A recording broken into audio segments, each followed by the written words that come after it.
வணக்கம். நாம் விமான பயணத்தின் போது ஏறும் போதோ அல்லது இறங்கும் போதோ பைலட்டுகளை காண முடியும். மற்றபடி பைலட்டுகளை பற்றிய அதிக தகவல்கள் நமக்கு தெரிவதில்லை. இந்த காணொளியில் பைலட்டுகளை பற்றிய சில சுவாரஸ்யமான விஷயங்களை பற்றி காணலாம். இவற்றில் சில விஷயங்கள் பலருக்கும் தெரிந்தவையாக இருக்கலாம், சிலருக்கு தெரியாதவையாக இருக்கலாம். அவர்களும் தெரிந்து கொள்ள வேண்டும் என்னும் நோக்கத்தில் உருவாக்கப்பட்டதுதான் இந்த காணொளி. ஒரு விமானத்தில் 2 பைலட்டுகள் இருப்பார்கள் என்பது அனைவருக்கும் தெரிந்த விஷயம்தான். அவர்களில் கூடுதல் அனுபவம் உள்ளவர் கேப்டனாக இருப்பார். அவரது ஜூனியர் ஃபர்ஸ்ட் ஆபீசராக இருப்பார். சில நேரங்களில் பயிற்சி பறத்தல் நிலையில் உள்ளவர்களும் அவர்களுடன் செல்வதுண்டு. ஒரு விமானத்தின் அனைத்து அதிகாரங்களும் கேப்டனிடம்தான் உள்ளது. கதவுகள் அடைக்கப்பட்டு விமானம் புறப்பட தயாராகிவிட்டால் அதன் பிறகு விமானத்தினுள் நடக்கும் அனைத்து விஷயங்கள் பற்றிய முடிவெடுப்பதும் கேப்டன் தான். விமானத்தின் பயணம் செய்பவர்களுக்கு ஏதேனும் தேவைகள் ஏற்பட்டாலோ அல்லது பயணிகள் ஏதேனும் தகராறுகள் செய்தால் அப்போது என்ன முடிவெடுக்க வேண்டும், என்ன செய்ய வேண்டும் என்று தீர்மானிப்பது கேப்டன் தான். கூடுதல் பிரச்சனையாகும் நேரத்தில் ஒருவரை விமானத்திலிருந்து வெளியேற்றுவது, விமானத்தை திருப்பி இறக்கி அந்த நபரை வெளியேற்றுவது போன்ற முடிவுகள் வரை எடுக்கும் அதிகாரம் கேப்டனுக்கு உள்ளது.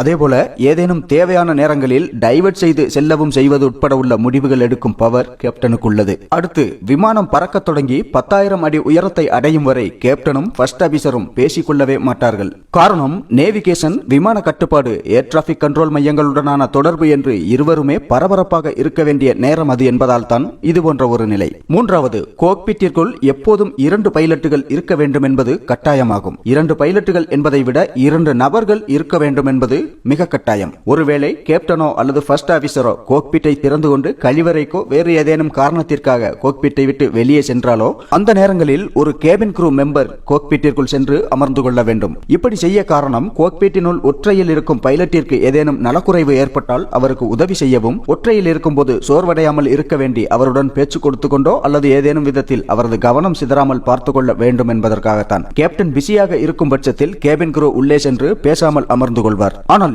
எந்த காரணம் கொண்டும் ஒருபோதும் கோக்பிட்டின் உள்ளே ஒரு நபர் மட்டுமாக இருக்கக்கூடாது என்பது கட்டாயம். நான்காவது, கோக்பிட்டின் உள்ளே புத்தகங்கள் மற்றும் அதுபோன்ற எதுவும் அனுமதிக்கப்படுவதில்லை. செய்தித்தாள்கள் படிக்கலாம், விமானம் தயாராகும் போது அது திரும்ப வாங்கப்படும். மற்றபடி அவர்களுக்கு விமானம் பற்றிய தகவல்கள் கொடுக்கக்கூடிய பைலட் மேனுவல் தவிர்த்து எந்தவித புத்தகங்களுக்கும் அனுமதி இல்லை. காரணம், புத்தகங்கள் வாசிக்க தொடங்கினால் கவனம் முழுவதும் புத்தகத்தில் இருக்கும் என்பதால் அந்த நேரத்தில் ஏர் டிராபிக் கண்ட்ரோல் மையத்தில் இருந்துள்ள ஏதேனும் தகவலை கவனிக்க தவறிவிடலாம் என்பதால் புத்தகங்களுக்கு அனுமதி இல்லை. அதேபோல கோக்பிட்டிற்குள் திரவ நிலையில் உள்ள எந்த பொருளும் கொண்டு செல்ல அனுமதி இல்லை. காஃபி, டீ என்று எந்தவித பொருளுக்கும் தொழில்நுட்ப ரீதியாக கோக்பிட்டிற்குள் அனுமதி இல்லை.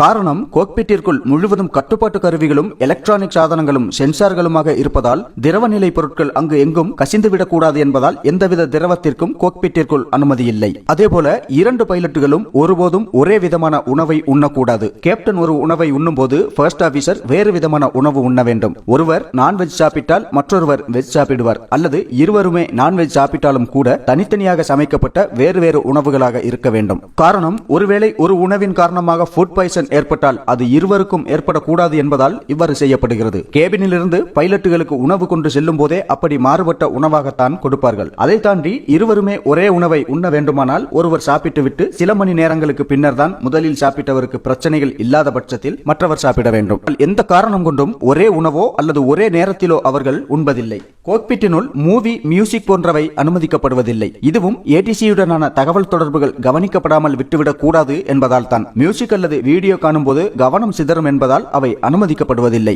மற்றொரு முக்கியமான விஷயம், பைலட்டுகள் எந்த காரணம் கொண்டும் நீளமான தாடி வைக்கக்கூடாது என்பதாகும். காரணம், கேபினுக்குள் ஆக்சிஜன் பற்றாக்குறை ஏற்படும் போது குயிக் டோனிங் மாஸ்க் அணிந்து கொண்டு அதன் மூலம் சுவாசம் பெற வேண்டும். எனவே அந்த ஆக்சிஜன் மாஸ்க் அணியும் போது நீண்ட தாடி இருந்தால் அந்த மாஸ்க் சரியாக பொருந்தாமல் இருக்கும் பட்சத்தில் அவர்களுக்கு தேவையான அளவு ஆக்சிஜன் கிடைக்காமல் போகலாம் என்பதால் நீளமுள்ள தாடி வைக்கக்கூடாது என்று கூறப்படுகிறது. இந்த சட்டத்தை முதலில் கொண்டு வந்தது ஏர் கனடா நிறுவனம் தான். அதன் பின்னர் எல்லா நிறுவனங்களுமே நீண்ட தாடி வைப்பதற்கு அனுமதி மறுத்துள்ளன. அதேபோல நீண்ட தூர பறத்தல்களின் போது பைலட்டுகளும் கேபின் க்ரூஸும் ஓய்வெடுப்பதுண்டு. அப்போது அவர்களுக்கென உள்ள க்ரூ கம்பார்ட்மெண்ட் அல்லது கேபின் க்ரூ ரெஸ்ட் ஏரியாவில் சென்று ஓய்வெடுப்பது வழக்கம்.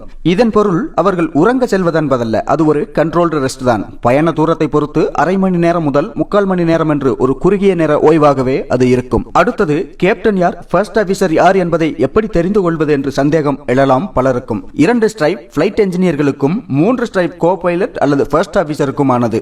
அதே நேரம் 4 ஸ்ட்ரைப் வைத்திருந்தால் அவர்தான் அந்த விமானத்தின் கேப்டன் ஆவார். ஆட்டோ பைலட் மோட் என்னும் ஒரு விஷயம் நாம் சாதாரணமாக கேட்கக்கூடிய ஒன்றாகும். ஆட்டோ பைலட் மோடில் விமானத்தை இயங்க செய்துவிட்டு பைலட்டுகள் உறங்குவார்கள் என்பதல்ல அதன் பொருள். அது ஒரு தவறான புரிதல் மட்டும்தான். ஆட்டோ பைலட் மோட் எல்லா நேரத்திலும் பயன்படுத்தப்படுவதில்லை. ஏதேனும் கட்டுப்பாட்டு மையத்தில் இருந்து அறிவுரைகள் கிடைத்தால் அப்போது கேப்டன் விமானத்தின் கட்டுப்பாட்டை கையாள்வார். ஆட்டோ பைலட் மோடில் விமானம் இயங்கினாலும் கூட பைலட்டுகள் உறங்குவதில்லை. எல்லா நேரத்திலும் அவர்கள் நேவிகேஷனை கவனிக்கவும் ஏடிசியுடன் தொடர்பில் இருக்கவும் கருவிகளை எல்லாம் கவனித்துக் கொண்டும் தான் இருப்பார்கள். ஒருபோதும் உறங்குவதில்லை என்பதுதான் உண்மை. அதேபோல விமானிகளுக்கு மிகவும் பிடித்தமான விஷயம் லேண்டிங் தான் என்று கூறப்படுகிறது. காரணம், லேண்டிங்கிற்கு நிறைய திறன் தேவைப்படும். விமான நிலையத்தின் நிலவரம், ரன்வேயின் நீளம், இப்படி இன்னும் ஏராளமான விஷயங்களை மனதில் கொண்டு செயல்பட வேண்டும் என்பதால் லேண்டிங் அவர்களுக்கு மிகவும் விருப்பமுள்ள ஒரு விஷயமாகும். அதேபோல மற்றொரு சுவாரஸ்யமான விஷயம், 2 பைலட்டுகளிலும் ஒருவர் டேக் ஆஃப் செய்தால் அவரே லேண்டிங் செய்வதில்லை. ஒருவர் டேக் ஆஃப் செய்தார் என்றால் அந்த விமானத்தை லேண்டிங் செய்வது மற்ற பைலட் ஆவார். ஃபர்ஸ்ட் ஆபீசர் அனுபவம் உள்ளவராக இருந்தால் அவருக்கு லேண்டிங் வாய்ப்பும் கொடுக்கப்படும். அனுபவம் இல்லாதவராக இருக்கும் பட்சத்தில் அவருக்கு டேக் ஆஃப் செய்யும் வாய்ப்பு கொடுக்கப்பட்டு